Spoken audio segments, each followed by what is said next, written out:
Coordination compound में ligand के ऊपर आज का ये लेक्चर बहुत ही इंपॉर्टेंट लेक्चर है। ऐसा मैं क्यों कह रहा हूँ? कोऑर्डिनेशन कंपाउंड में आने वाले लेक्चर में आपकी क्या कंडीशन होगी, ये टोटली का टोटली आज के इस लेक्चर के बेसिस पे डिसाइड होगा। आज के इस लेक्चर में हम बात करेंगे जब भी कोई मॉलिक्यूल या नेगेटिव आयन मेटल से जाकर चिपक जाता है तो उसको हम कहते हैं लिगेंड।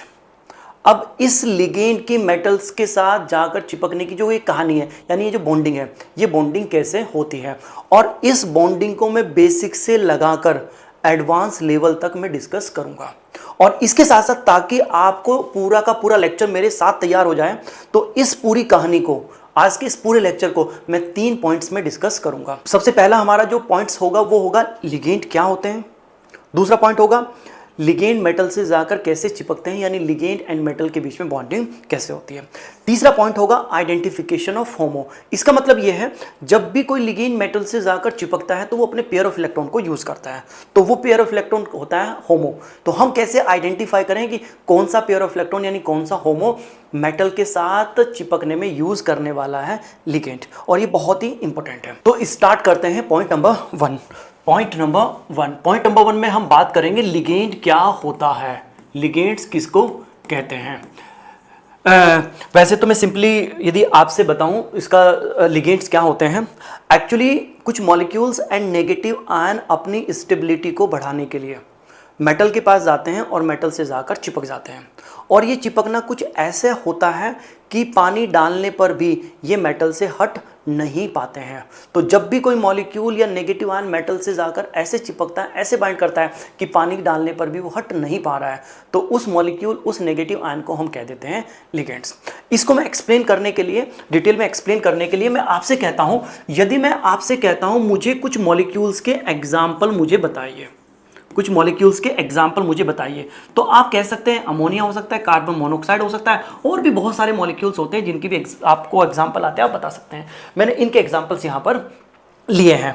यदि मैं आपसे कहता हूं कि मुझे कुछ नेगेटिव आयन के एग्जाम्पल आप बताइए, तो आप कह सकते हैं नेगेटिव आयन के एग्जाम्पल हो सकते हैं chloride ion, cyanide ion and O-2, और भी नेगेटिव आयन के एग्जाम्पल हो सकते हैं। एक्चुअली एक थ्योरी होती है जिसको हम कहते हैं क्वांटम थ्योरी। बहुत ही इंपॉर्टेंट थ्योरी है क्वांटम थ्योरी, बहुत ही इंटरेस्टिंग थ्योरी है। इस क्वांटम थ्योरी का एक स्टेटमेंट आपको सभी को पता होना चाहिए यदि केमिस्ट्री को आप बेहतर तरीके से समझना चाहते हैं। तो यहां पर पहले मैं उस स्टेटमेंट को बता देता हूं, फिर हम आगे बढ़ेंगे लिगेंड में। क्वांटम थ्योरी ये कहती है कि यदि कोई भी मॉलिक्यूल्स या नेगेटिव आयन है वो हमेशा अपनी स्टेबिलिटी इंक्रीज करना चाहता है। अब यदि वो अपनी स्टेबिलिटी इंक्रीज करना चाहता है तो वो कैसे स्टेबिलिटी इंक्रीज करेगा? इसके लिए क्वांटम थ्योरी कहती है यदि कोई भी मॉलिक्यूल या नेगेटिव आयन हायर एनर्जी से लोअर एनर्जी में आ जाता है, यानी अपनी एनर्जी डिक्रीज कर लेता है, तो उसकी एनर्जी डिक्रीज होने से उसकी स्टेबिलिटी इंक्रीज होती है।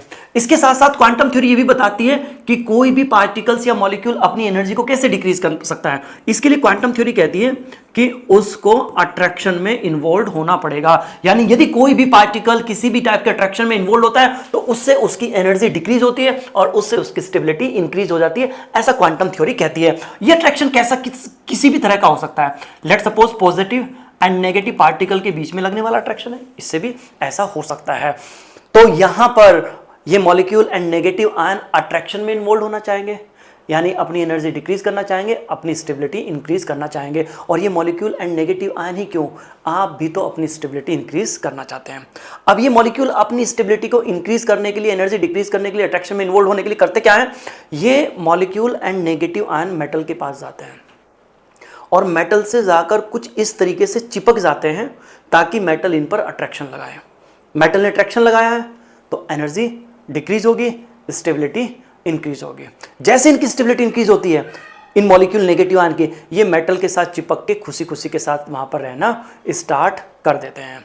अब जैसे ही मेटल के साथ जाकर चिपकते हैं मॉलिक्यूल नेगेटिव आयन स्टेबिलिटी को बढ़ाने के लिए, अब इन मॉलिक्यूल नेगेटिव आयन को हम कहने लगते हैं लिगेंड्स।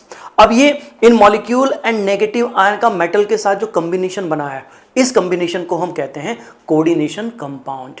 Coordination compound. और सबसे इंपॉर्टेंट बात जो यहां पर आपको याद रखनी है वो ये है कि यदि आप यहाँ पर वाटर की सप्लाई करते हैं तो देखा जाता है ये मॉलिक्यूल नेगेटिव आयन मेटल से अलग नहीं हो पाते हैं। रिमेंबर, यदि वाटर की सप्लाई आप इन पे करते हैं, पानी इन पर मार देते हैं, तो पानी की हेल्प से ये मॉलिक्यूल नेगेटिव आयन मेटल से हट नहीं पाते हैं।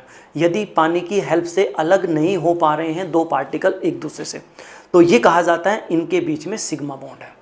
और यदि दो पार्टिकल्स एक दूसरे से अलग हो जाते हैं पानी डालने पर, पानी की हेल्प से, तो ये कहा जाता है आयनिक बॉन्ड है। तो सीधी भाषा में कहूँ, पानी की हेल्प से आप पता लगा सकते हैं सिग्मा बॉन्ड है या फिर आयनिक बॉन्ड है आपका। तो इस पूरी कहानी को जो मैंने अभी आपको सुनाई है लिगेंड्स की लेकर, इस पूरी कहानी को मैं एक एग्जांपल देकर आपको समझाने की कोशिश कर लेता हूं। सॉरी, लेट सपोज मेरे पास एक मेटल है पीटी मेटल, प्लेटिनम मेटल है, जिस पर +2 चार्ज है। इस प्लेटिनम मेटल से हमने देखा ये NH3 मॉलिक्यूल अपनी स्टेबिलिटी को बढ़ाने के लिए इस मेटल के पास आता है और आकर इससे चिपक जाता है। इस मॉलिक्यूल का इस मेटल के साथ चिपकने को हम कैसे दिखाते हैं? इस मॉलिक्यूल और इस मेटल के बीच में इस तरह से एक लाइन हम बना देते हैं, ऐसे हम यहां पर दिखाते हैं।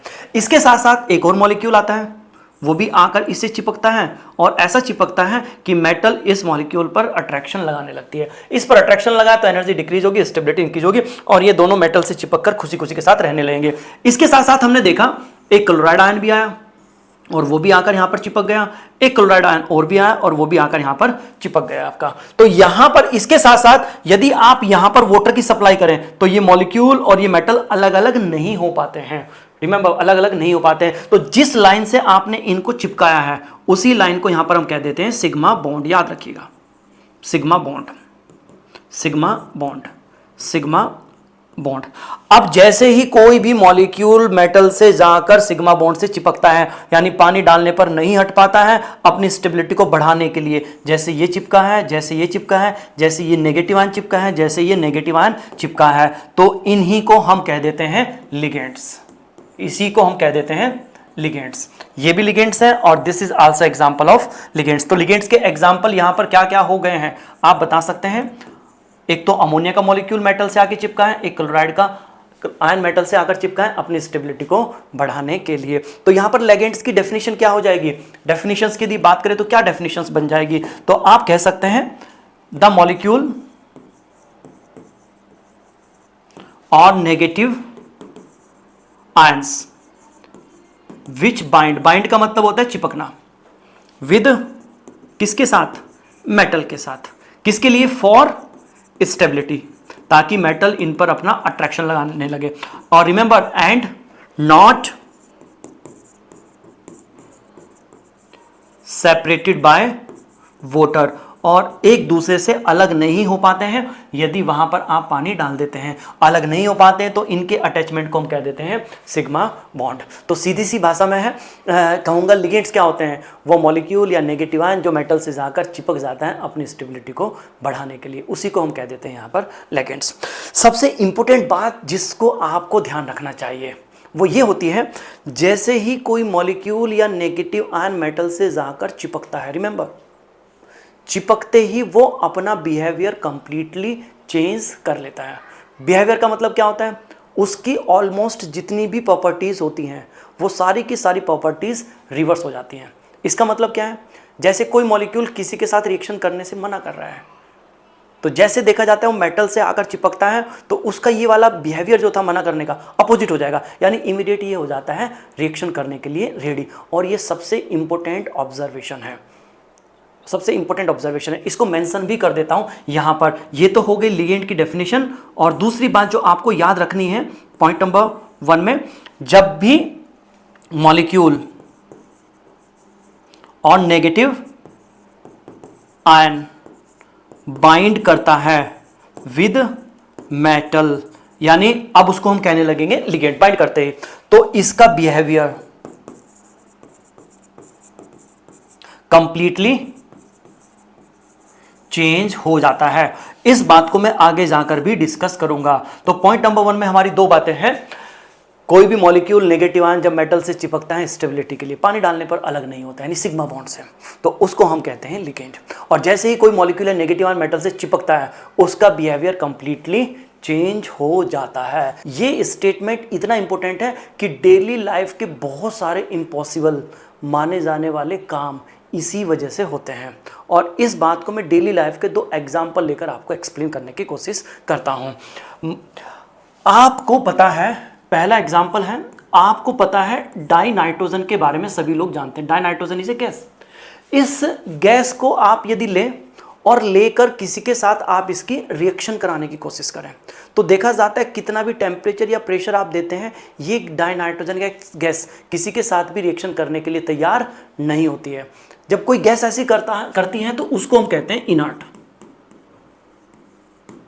आपने पढ़ा भी होगा 11th में, die nitrogen is a inert gas, यानी इजीली से किसी के साथ भी रिएक्ट करने के लिए तैयार नहीं होती है। लेकिन जैसे ही डाई नाइट्रोजन को आप मेटल से चिपका देते हैं, मेटल से चिपक गई तो ये लिगेंड बन गई। लिगेंड की तरह वर्क करते ही ये इजीली से रिएक्शन करने के लिए तैयार हो जाती है, और जो इजीली से रिएक्शन करने के लिए तैयार हो जाता है तो उसको हम कहते हैं अब ये हो गया है रिएक्टिव। और इस बात का यूज नेचर भी करती है एक फिनोमेना में, एक प्रोसेस में, जिसको बायोलॉजिकल नाइट्रोजन फिक्सेशन कहा जाता है। तो इसी बात का यूज नेचर भी करती है किस फिनोमेना में? बायोलॉजिकल नाइट्रोजन फिक्सेशन में। शायद आपने बायो में इसको पढ़ा होगा। नेचर इसी बिहेवियर चेंज वाली फिनोमेना को यूज वहां पर करती है। इसके साथ साथ दूसरा एग्जांपल है, बड़ा ही इंपॉर्टेंट है, जो कि आपके डेली लाइफ से जुड़ा हुआ है। पॉलीथीन को सभी लोग जानते होंगे। पॉलीथीन जिसका यूज आप पैकिंग करने में करते हैं। जो लेस जिस भी रैपर में पैक होकर आता है वो पॉलीथीन ही होती है। आप वेजिटेबल लेने के लिए जो प्लास्टिक यूज करते हैं, दिस इज आल्सो पॉलीथीन। इस पॉलीथीन को बनाने के लिए हम एक बहुत ही छोटे से मॉलिक्यूल को हम यूज करते हैं, CS2 double bond CS2। 11th में आपने पढ़ा होगा, इसको कहा जाता है एथीन।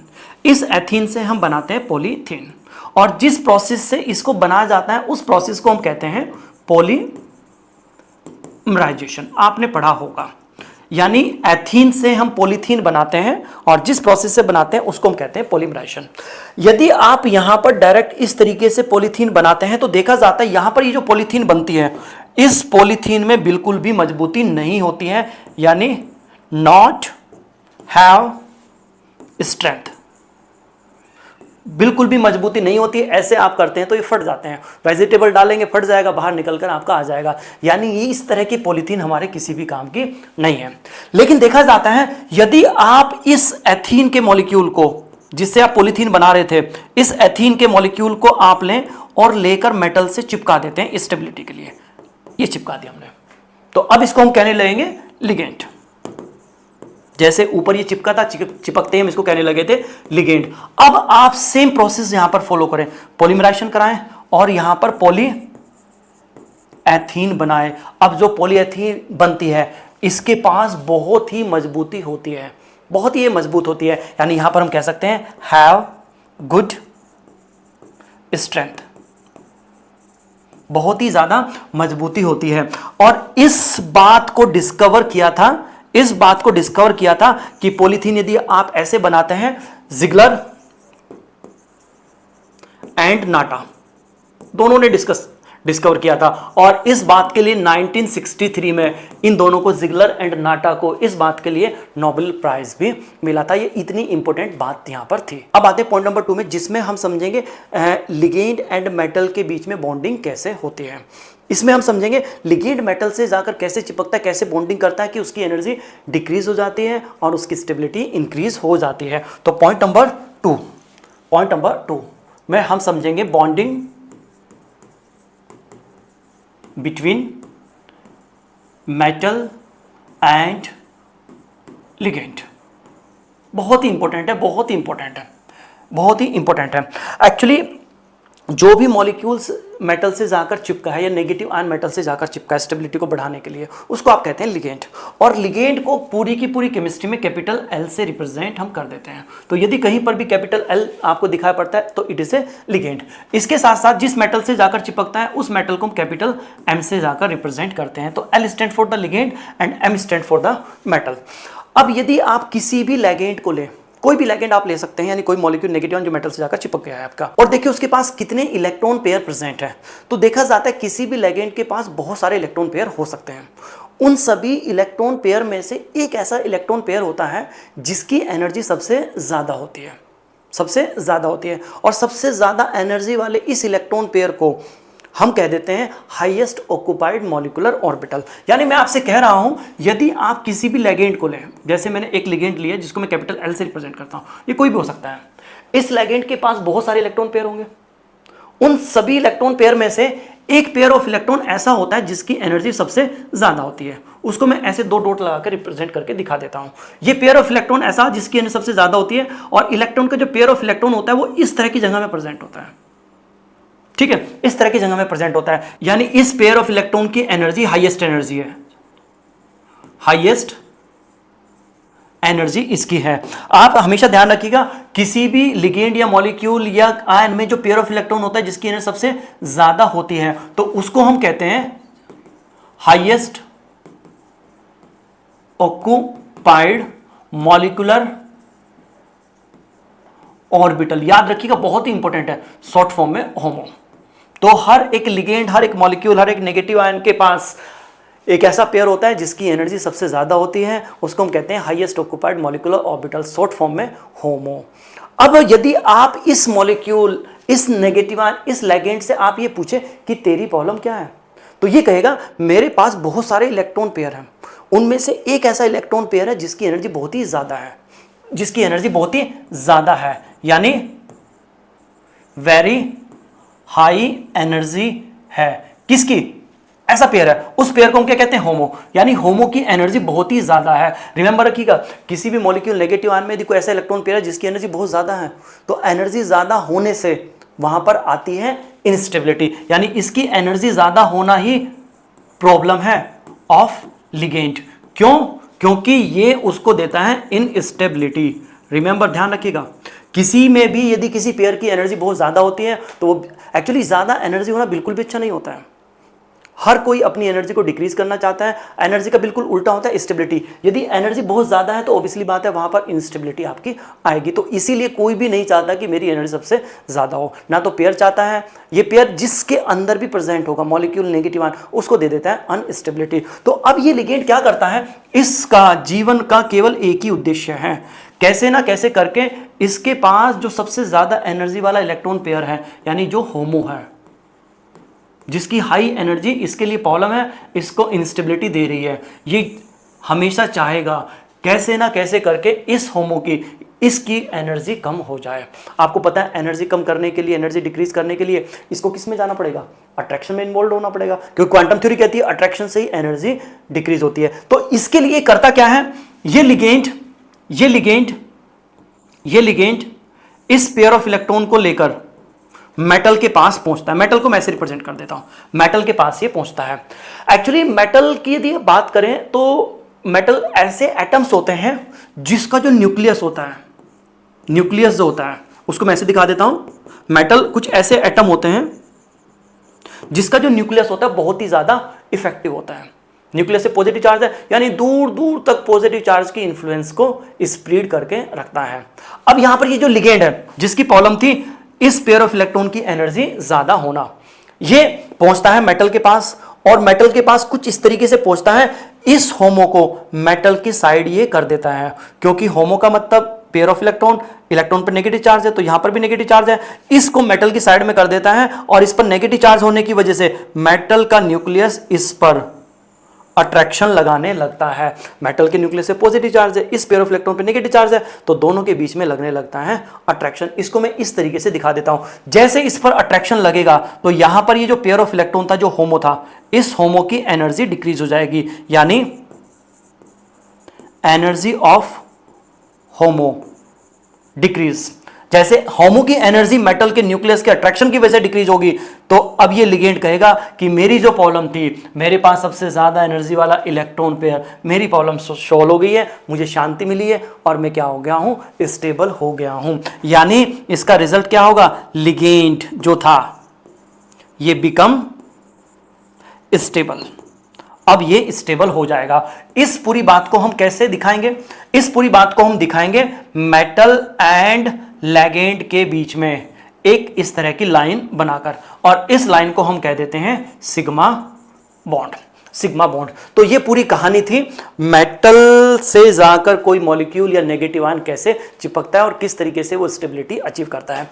इस पूरी कहानी से एक बात आपको समझ में आई है, जो कि मैं यहां पर बार बार चिल्ला कर आपको बताने की कोशिश कर रहा हूं, कि जब भी कोई लिगेंड यानी molecule and negative ion metal से जाकर चिपकता है, तो उस चिपकने में वो पेयर ऑफ इलेक्ट्रॉन मेटल की तरफ करता है जिसकी एनर्जी सबसे ज्यादा होती है, और उस पेयर ऑफ इलेक्ट्रॉन पर मेटल का न्यूक्लियस अट्रैक्शन लगाता है, उसकी एनर्जी डिक्रीज कर देता है। और जिस पेयर ऑफ इलेक्ट्रॉन की एनर्जी सबसे ज्यादा होती है, जिसको वो मेटल की तरफ करता है यानी मेटल से अटैचमेंट में यूज करता है, वो होता है होमो। यानी यहां पर मैं कह सकता हूं हर एक नेगेटिव आयन एंड मॉलिक्यूल होमो को मेटल के साथ बाइंड करने में, चिपकने में यूज करता है, और ये सबसे इंपॉर्टेंट है। ठीक है, तो मैं कह सकता हूं लिगेंड सबसे इंपॉर्टेंट है ये बात, ligand uses it's homo in bonding with metal. ये याद रखिएगा, ये स्टेटमेंट पूरा का पूरा स्टेटमेंट बहुत ही इंपॉर्टेंट है, बहुत ही इंपॉर्टेंट है, इसको आप याद रखिएगा। एक बार फिर रिपीट कर देता हूं, हर एक लिगेंड मेटल से चिपकने में अपने होमो को यूज करता है। अब यहां पर सबसे इंपॉर्टेंट क्वेश्चन ये आता है कि आप कैसे आइडेंटिफाई करें कि किस लिगेंड का कौन सा पेयर ऑफ इलेक्ट्रॉन ऐसा होगा जिसकी एनर्जी सबसे ज्यादा होगी, यानी एज ए होमो यूज होगा, और यानी जिसका यूज वो मेटल के साथ चिपकने में करेगा।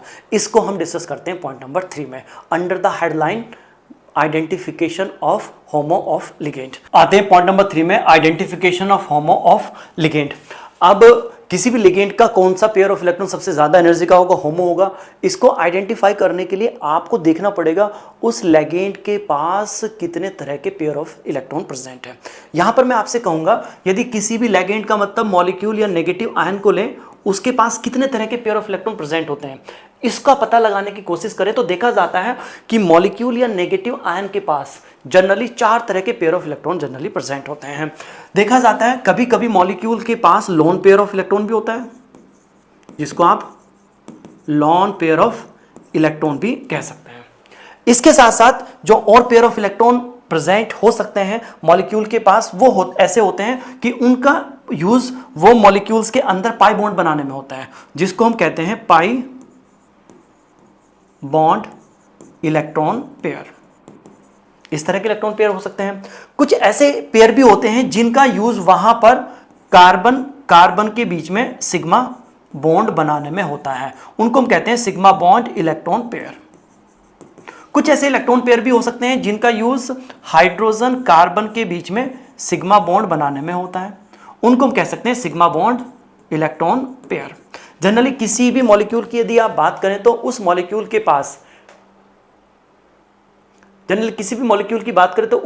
के पास ये इस तरह के 4 इलेक्ट्रॉन पेयर जनरली प्रेजेंट वहां पर रहते हैं। अब इन चारों के चारों इलेक्ट्रॉन पेयर में से जिसकी एनर्जी सबसे ज्यादा होगी वही वहां पर होमो बन जाएगा। अब यदि यहां पर आप एनर्जी की बात करें, किसकी एनर्जी कम होगी किसकी ज्यादा होगी, तो देखा जाता है इन चारों पेयर में सबसे ज्यादा एनर्जी होती है लोन पेयर की एनर्जी सबसे ज्यादा है, तो यही वहां पर होमो होगा। फिर इसकी होती है और सबसे कम एनर्जी होती है इसकी।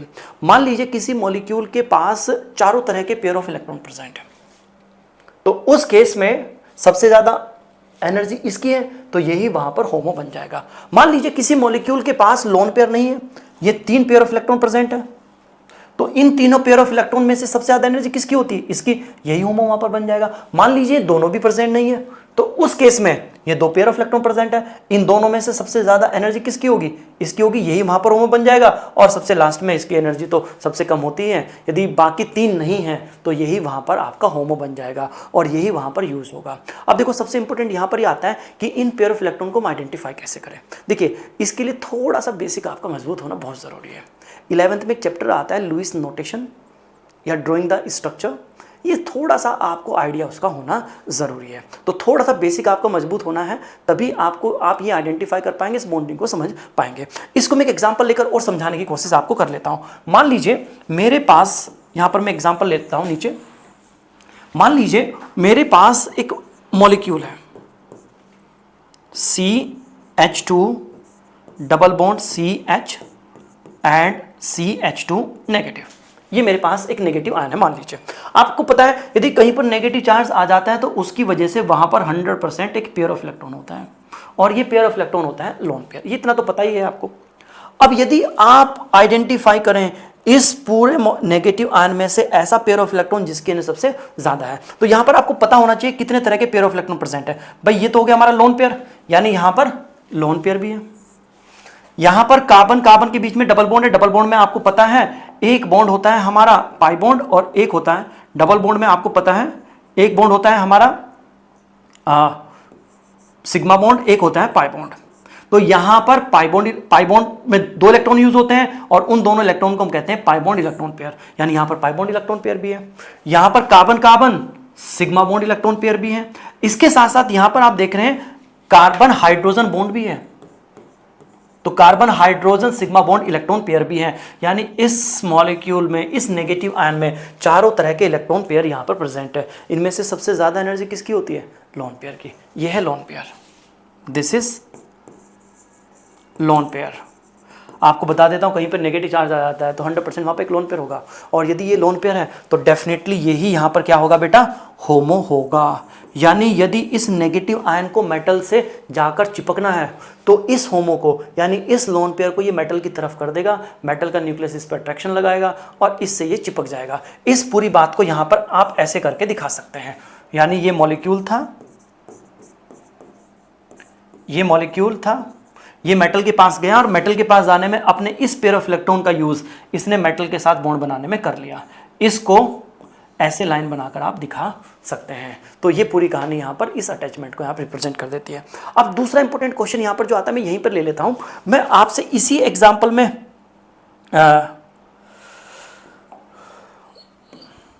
चलिए इस एग्जाम्पल में हम नहीं लेते क्योंकि थोड़ा सा कॉम्प्लिकेटेड बन जाएगा, आपके लेवल से ऊपर चला जाएगा। मैं एक अलग एग्जाम्पल लेता हूं, उसमें समझाने की आपको मैं कोशिश कर लेता हूं। एक दूसरा एग्जाम्पल मैं यहां पर ले लेता हूं। लेट सपोज मेरे पास एक मॉलिक्यूल है CH2 double bond CH and H। यहां पर आपको पता है 11th में थोड़ा भी आपने पढ़ा है, तो this is let suppose sigma bond और ये पाई बॉन्ड है और ये आपको पता है सिग्मा बॉन्ड। तो यहां पर आप देखें यहां पर carbon carbon pi bond electron pair भी है, ये हो गया। यहां पर carbon carbon carbon carbon sigma bond electron pair भी है। यहां पर carbon hydrogen sigma bond electron pair भी है। यहां पर लोन पेयर नहीं है। तो इन तीनों पेयर में से सबसे ज्यादा एनर्जी आपको पता है, पीछे वाला जो रिलेशन था उसके हिसाब से आप बताएंगे तो किसकी होगी? पाई बॉन्ड इलेक्ट्रॉन पेयर की, यानी इस पाई बॉन्ड इलेक्ट्रॉन पेयर की होगी, जिसको मैं यहां पर इस तरीके से दिखा देता हूं। Let suppose this the pi bond electron pair, इसकी एनर्जी सबसे ज्यादा होगी और यही होगा हमारा होमो। और यदि ये होमो है, आपको पता है इसका यूज किस में होने वाला है? मेटल के साथ चिपकने में होने वाला है। तो इस बात को कैसे आप दिखाओगे? जैसे ही ये मॉलिक्यूल मेटल के पास जाएगा तो मेटल के पास जाते ही ये अपने होमो को मेटल की तरफ कर देगा ताकि मेटल का न्यूक्लियस इस पर अट्रैक्शन लगाए और इसकी एनर्जी डिक्रीज हो जाए। होमो यहां पर था तो यहीं पर एक लाइन बनाकर आप ऐसे दिखा सकते हैं, यानी ये मॉलिक्यूल इस तरीके से मेटल से जाकर चिपक जाएगा। और मैं एग्जांपल ले लेता हूं और मोर क्लियरिटी के लिए यहां पर मैं आपसे पूछता हूं, मेरे पास एक मॉलिक्यूल है CH2NH2, CH2NH2, ये मेरे पास एक मॉलिक्यूल है। इस मॉलिक्यूल में मैं आपसे पूछता हूं, मुझे बताइए कितने तरह के पेयर ऑफ इलेक्ट्रॉन प्रेजेंट है। यदि आप बेसिक पढ़कर आए हैं तो आपको पता है नाइट्रोजन के पास जब 3 बॉन्ड होते हैं तो उसके पास एक लोन पेयर होता है, एक लोन पेयर होता है। दिस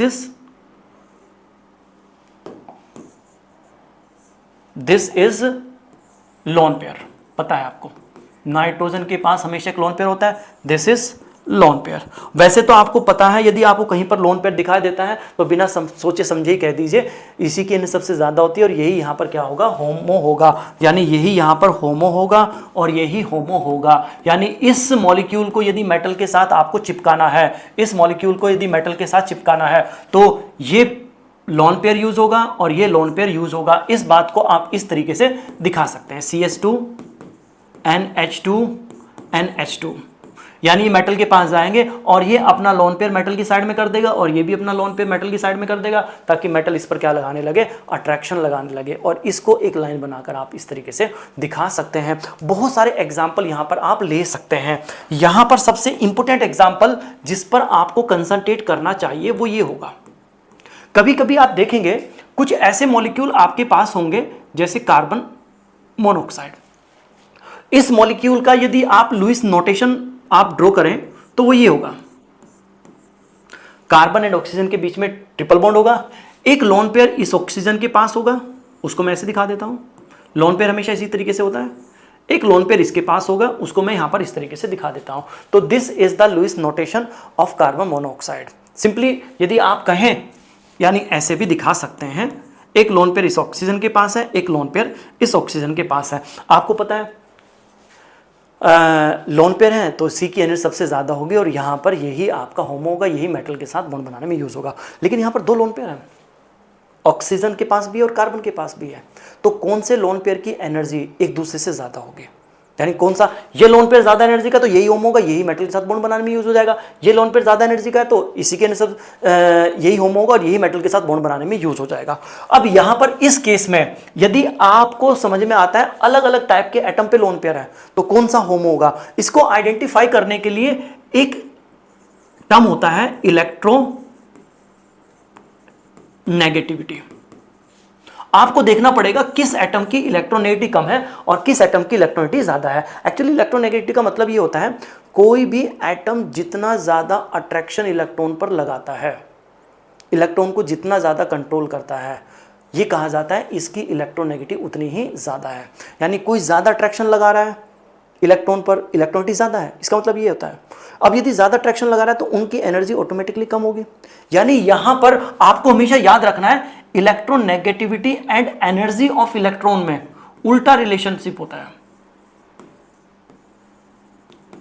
जिसकी इलेक्ट्रोनेगेटिविटी ज्यादा होगी उसकी एनर्जी कम होगी, ऐसा है। यदि आप यहां पर कार्बन एंड ऑक्सीजन में कंपैरिजन करें तो ऑक्सीजन की इलेक्ट्रोनेगेटिविटी ज्यादा होती है इन कंपैरिजन ऑफ कार्बन। यदि ऑक्सीजन की इलेक्ट्रोनेगेटिविटी ज्यादा है तो ऑक्सीजन अपने इन इलेक्ट्रॉन पर ज्यादा अट्रैक्शन लगाएगा, ज्यादा अट्रैक्शन लगाए तो इसकी एनर्जी कम होगी और कंपैरेटिवली इसकी एनर्जी ज्यादा होगी। यानी सीधी सी भाषा में मैं आपसे कहूं, इस केस में उसकी एनर्जी ज्यादा होती है लोन पेयर की जो उस एटम के पास होता है जिसकी इलेक्ट्रोनेगेटिविटी कम होगी। कार्बन की कम है तो कार्बन पर जो ये लोन पेयर है इसकी एनर्जी ज्यादा होगी और यही होमो होगा। जब यही होमो है तो मेटल के साथ चिपकने में इसी का यूज होगा, यानी यही यूज होगा। क्योंकि यहां पर होमो कार्बन के पास था तो ये कार्बन मोनोऑक्साइड मेटल से जाकर कार्बन के थ्रू ही यहां पर आपका चिपकने वाला है। और ये वाली बात केवल कार्बन मोनोऑक्साइड के लिए करेक्ट नहीं है, इसी तरह के सभी लिगेंड के पास करेक्ट है। देखो यदि आपके पास लिगेंड है, लिगेंड में सबसे ज्यादा एनर्जी का जो पेयर होता है होमो होता है, और यदि वो लोन पेयर है तो ऑब्वियसली बात है वो। लेकिन प्रॉब्लम ये आती है कि लोन पेयर अलग अलग एटम पे आ जाता है, तो इस केस में कैसे पता लगेगा कि किस लोन पेयर की एनर्जी ज्यादा है किसकी कम है।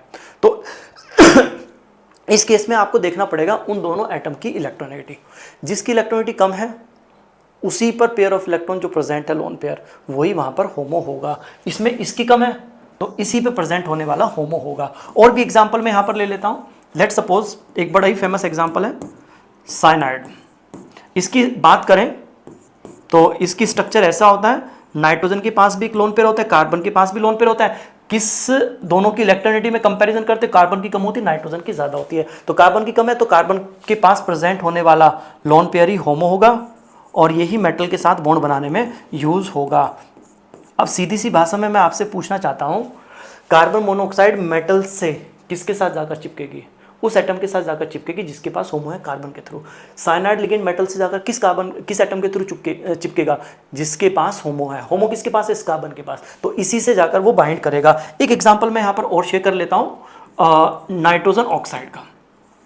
इसके लुईस नोटेशन की बात करें तो इस तरीके से होता है, एक लोन पेयर ऑक्सीजन के पास होता है और एक लोन पेयर होता है नाइट्रोजन के पास, कुछ इस तरीके से रहता है। नाइट्रोजन एंड ऑक्सीजन में कंपैरिजन करें किसकी इलेक्ट्रॉनिटी कम है किसकी ज्यादा, नाइट्रोजन की कम है ऑक्सीजन की ज्यादा है, तो जिसकी कम होती है उसी के पास जो पेयर ऑफ इलेक्ट्रॉन प्रेजेंट होता है वही होमो होता है और वही मेटल के साथ बॉन्ड बनाने में यूज होता है, यानी ये नाइट्रोजन के थ्रू जाकर मेटल से बाइंड होगा। तो आज के इस लेक्चर्स में हमने सीखा कोई भी लिगेंड मेटल से जाकर कैसे चिपकता है और उस चिपकने में वो लिगेंड अपने सबसे ज्यादा एनर्जी के पेयर ऑफ इलेक्ट्रॉन यानी होमो को यूज करता है। अब ये होमो कौन होगा, ये हम कैसे आइडेंटिफाई करें, इसके लिए आपको पता होना चाहिए उस मॉलिक्यूल के पास कितने पेयर ऑफ इलेक्ट्रॉन प्रेजेंटेड तरह के, उनमें से जिसकी एनर्जी ज़्यादा होगी वही वहाँ पर होमो होगा। तो यहाँ पर पेयर ऑफ इलेक्ट्रॉन को आइडेंटिफाई करना थोड़ा सा मुश्किल है, यदि आपके बेसिक स्ट्रॉन्ग है तो उसको आप इजीली से आइडेंटिफाई कर सकते हैं, लेकिन यदि बेसिक स्ट्रॉन्ग नहीं है तो उसका मतलब नहीं कि आप इसको छोड़ देंगे, थोड़ा सा ट्राई करेंगे तो ये बहुत ही इजीली से आइडेंटिफाई आप कर लेंगे। एक्चुअली ऐसा करने से होगा क्या, लिगेंड जब मेटल से जाकर चिपकेगा कोऑर्डिनेशन कंपाउंड बनाएगा तो ये कोऑर्डिनेशन कंपाउंड की अंडरस्टैंडिंग आपके लिए बहुत ही ज़्यादा ईजी हो जाएगी। तो आज के इस लेक्चर को मैं यहीं पर रोक देता हूँ, नेक्स्ट लेक्चर में हम बात करेंगे मोनोडेंटेट, बाइडेंटेट, पॉलीडेंटेट टाइप के लिगेंड के बारे में। इसी लेक्चर में हम बात करेंगे चिलेटिंग लिगेंड क्या होते हैं और चिलेशन क्या होता है, ये बहुत ही इंपॉर्टेंट है। Generally bidentate, monodentate and chelating ligand से एग्जाम में डायरेक्ट क्वेश्चन अभी तक आए हैं और आगे भी आने की संभावना बहुत ज़्यादा है। यदि आपको आज का ये लेक्चर समझ में आया तो आने वाला लेक्चर आपके लिए बस फन हो जाएगा। तो प्लीज़ आप नेक्स्ट लेक्चर को ज़रूर आप देखिएगा। तो मिलते हैं नेक्स्ट लेक्चर में।